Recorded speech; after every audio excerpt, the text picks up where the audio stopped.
Hi there, my name's Annette. Welcome to my channel. You find me here on the floor of my office, and I am getting ready to start working on a project for my girlfriend.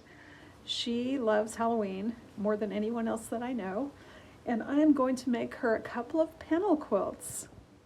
So I don't know if you've ever bought a quilt panel or thought about making a panel quilt, but this is going to be two. The panels are different. So let's talk about what we've got. So the first thing we did was talk about some various ideas, things that we could do with a panel quilt.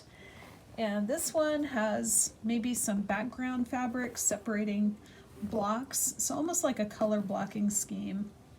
Whereas this one doesn't have that, but to make it more the right size for a lap quilt, we're adding these two strips on each side of the panel to make it wide enough.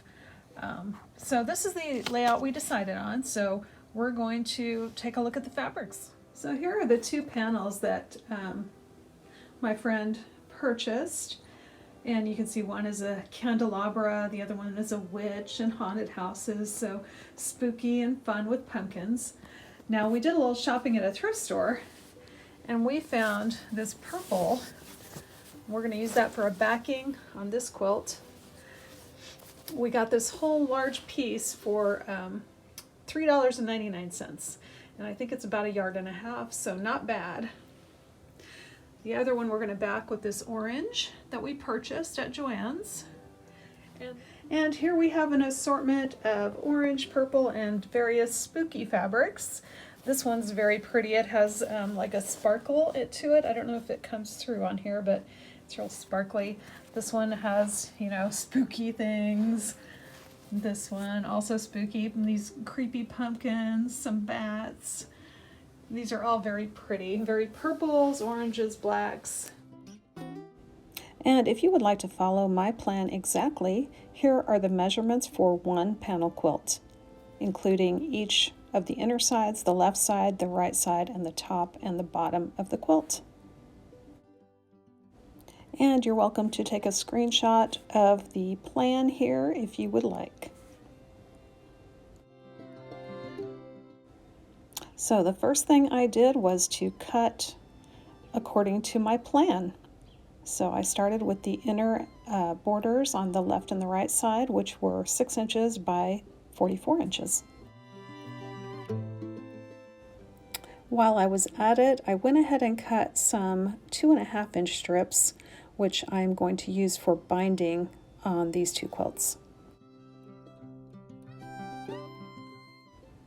So next it was time to cut the pieces for my left and my right sides and my top and my bottom, and I cut those out according to my plan.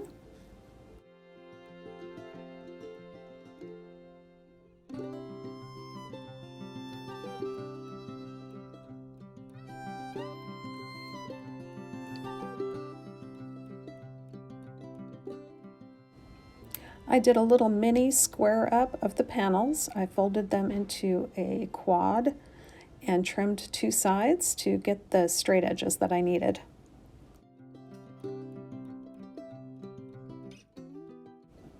So here with my map of the quilt on my left, I stitched first the left and the right sides together, and then I stitched the pieces together for the top and the bottom. Once all the sides were done, I sewed the inner left and right sides to each panel. Next, I stitched the true left and right sides to the inner left and right sides.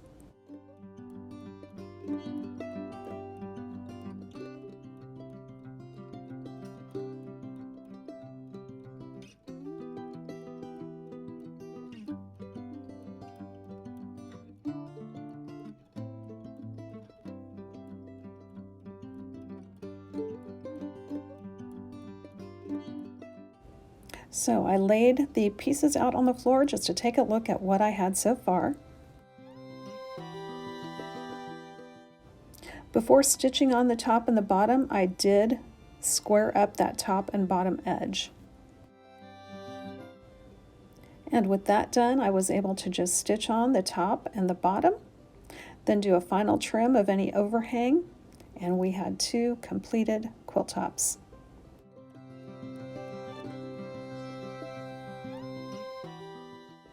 Thank you for joining me today. Making a quilt out of a panel can be a fast and easy project for you. I spent about 5 hours in total making 2 panel lap quilts. Thanks for joining me. I hope to see you back again real soon.